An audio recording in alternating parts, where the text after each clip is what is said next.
Rick and Morty has had some ups and downs when it comes to season finales. Nothing will ever beat Season 2's Wedding Squanchers in my opinion, but episodes like the Rick-Churian Morty Dit and Rickmas Mortcation were a bit of a letdown when it came to wrapping up the season. This season's finale was pretty unassuming until now. Something to do with being scared? Fear No Mort is a really good season finale, not only because it progresses the characters, but also just because it's a fun, hilarious, and classically mind-bending Rick and Morty adventure.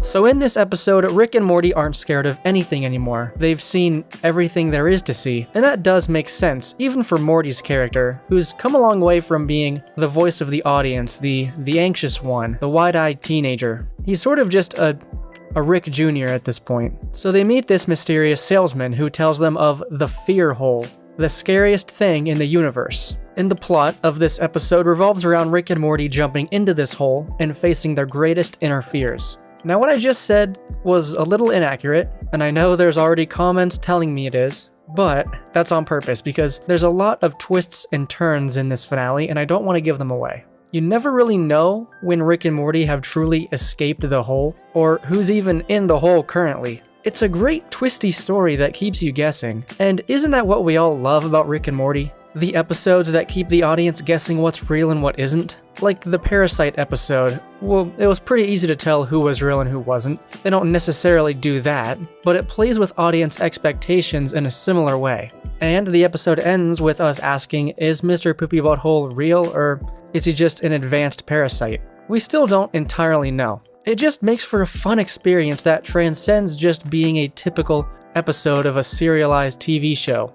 It becomes like a game that the episode plays with the audience. We're trying to figure out what's real, what isn't, what's important, what's not. It's really fun. Not just the story, but the comedy is also great in this episode. This season's been kind of up and down in terms of comedy. Some episodes are hilarious, 10 out of 10 bangers, and some are just dead in the water. I don't know what's going on. Maybe it's the writers working on specific episodes, different groups of writers. Who knows? This episode is fantastic. The fact that the fear hole is just in a Denny's bathroom, which you'd expect Rick and Morty to just punch down on, but then they subvert that expectation with the ensuing argument in favor of Denny's actually being a pretty nice place to eat.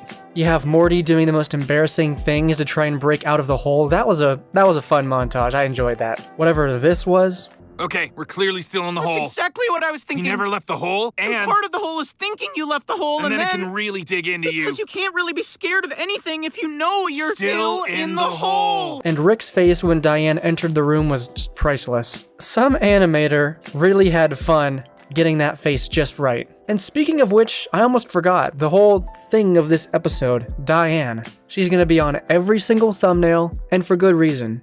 Because I don't think anybody had this on their bingo card. Part of me really did want to believe this was a real Diane, just so we could add another character to the roster and a new facet to the family dynamic, which we haven't seen a lot of this season, come to think of it. The family's been kind of out of the picture, and it's just been Rick actually, not even a lot of Morty. So adding her would be pretty interesting for at least a few episodes. And I appreciate Rick's back and forth with her. It's I really want to get attached, but I know you're probably not real, so I don't want to get too close. The way Rick acted felt very accurate for where his character is right now. He's been going to therapy for it, but he still isn't completely over her. He kind of wants to be done with the Rick Prime Diane stuff, but the fact that she's back is affecting him a little bit. He wants to fall back into that really great dynamic duo again. But in the end, he accepts that he just can't. Again, not trying to spoil some of the twists here, so I'm leaving out key details on purpose.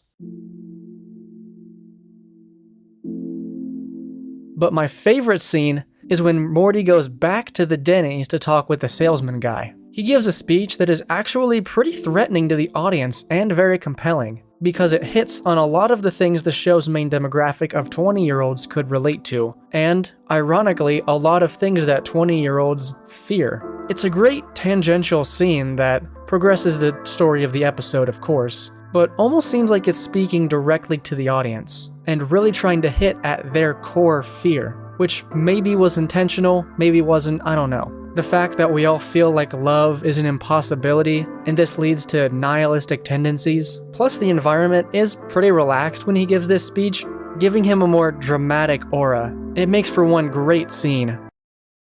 Huh. Now I kind of want to go to Denny's. I've been to Denny's, there's one in my hometown. It's not this nice, but I have seen other Denny's that do look pretty great, so I don't know if they got paid for this or someone on the team really just likes Denny's. Like Rick said, it's genuinely a decent chain and provides a good service when you're working late and you want something starchy. I'm not being sponsored by Denny's, it's just, I don't know, I liked the bit, I guess. So what makes this episode a great season finale? I've said a lot about what I've liked, but I don't think any of it really gets to the core of why this episode is going to become one of the new classics. It's not only because it's just a fantastically written and voiced episode in basically every department, but also because I think it's the first episode in a while that feels like the paradigm shift it introduces just might have some staying power moving forward. You know, this season we've seen Rick actually begin to open up a bit and deal with his traumatic past, an idea supported by the episode's ending. It's great to watch his nihilism wear down a bit, and we can see him start to enjoy life just a little bit more. Appreciate the small moments. Maybe it's just me, there's something so satisfying about watching characters like Rick become more optimistic. I think in general, a lot of the Gen Z population is going to develop this nihilistic tendency because of the perceived state of the world. And you can really feel the show taking some responsibility with the complex character that is Rick Sanchez. He's going to therapy, he's talking things out, and he's not perfect, not by a long shot, but he's getting out of his own head. And I think we can all stand to learn something from that development. This episode, more than any, feels like the writers talking directly to its audience, trying to get them to maybe open up a little bit, finally deal with the fear that comes with being in your 20s. Morty, like the rest of us, has a lot of anxiety and it holds him back. And that is kind of our greatest fear as a generation. So I just want to take a moment and sort of, in a more chillaxed way, reassess where we are with Rick and Morty. Because, I read every comment on every video I post, and I've seen some mixed opinions on this season as a whole. Which is fair. I'm not knocking anyone for feeling like this one didn't live up to the hype. What hype really was there for this one. And I'm not knocking anyone for loving this season either. And I want to clear up something I've seen a lot of comments talking about. I'm gonna put on my serious hat. Okay, for those of you who now hate the show because of Justin Roiland's exit, and you feel the show is now completely different and it's just garbage, I want to remind you that this show is created years in advance. Animation takes forever, and every episode of this season was written before he left, I guarantee you. The truth is, we haven't even begun to feel the effects of Roiland's exit. So it's not really fair to say that the show is definitively worse without him just yet, because we're still getting the episodes that he was involved in. So a lot of you Justin Roiland stans, stan who you want to stan.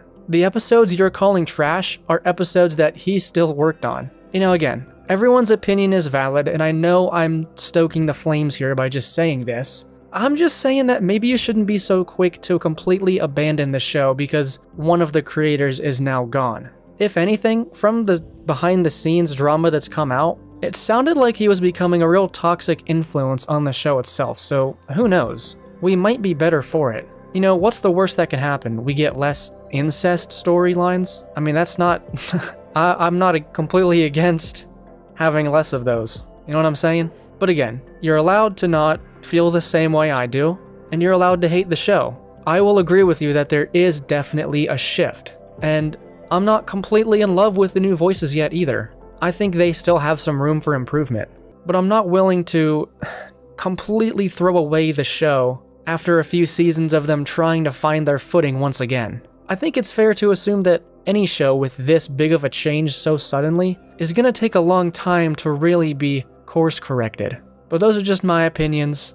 Again, you're allowed to have your own, and I'd love to read more of your comments about it. So, is this season good? Honestly, it's kind of hard for me to make a decision here. I think it's a very important season, there's no doubt about that. Most people seem to think it represents a positive change for the series in general. I've seen a lot of people come out of the internet ether saying that they love Season 7, and I love that. In my opinion, the overall vibe of this season isn't exactly as strong as past seasons were. It's not exactly a standout, but the individual episodes themselves are mostly pretty strong. I'd say the weakest are episodes 1 and 8, probably. There were a few in there that were just okay or not great, but the highs were higher than the lows were low, if that makes sense. So overall, I think this season was pretty good, and the Jarek trap is still might be my favorite episode of the show overall. A lot of the episodes in this season have staying power, and you know what I just realized while reading this script? Almost none of the episodes this season have had a lot of meta humor. I think that was a hard left turn the show took after season 5 maybe, when the finale of that season was awesome, but it really leaned into the meta, the show like kicking itself. And that was just sad to watch. It's like watching a puppy get shot. Like no one wants to watch a show that hates itself. And I think they realized that, and now they're just allowed to have a lot more fun. I think the next few seasons are going to have some of the most fantastic adventures we've ever seen Rick and Morty go through. Now the creators can just chill out and write some of their favorite episodes.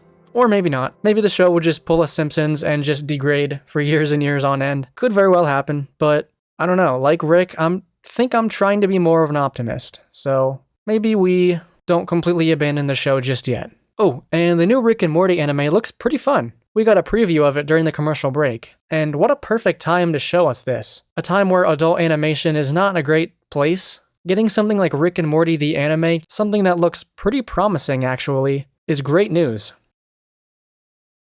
So, in the end, I want to hear what you guys thought of this episode, and this season in general. Again, I've seen a lot of mixed reactions to this season, but a lot of them, I'd say the majority, are pretty positive. Are you part of the group that thinks the show is dead forever, which you're allowed to think, or are you still enjoying the ride? You know, in the end, I hope that this show can give writers some good jobs, a stable job, and they're doing a pretty good bang-up job at writing the show right now. I think the comedy is still pretty strong. I think the episode concepts are still pretty strong. Maybe not as strong as seasons 1 and 2, but the show is fundamentally different. It's a different decade now, and you can't expect it to stay the same forever. I don't think they need to be more like season 1 or 2 at all. I think it just needs to be its own thing. Rick and Morty representing our generation and the cultural shift it's going through. But anyway, that's enough philosophy for one video. My name is Candles, and I will see you in the next video.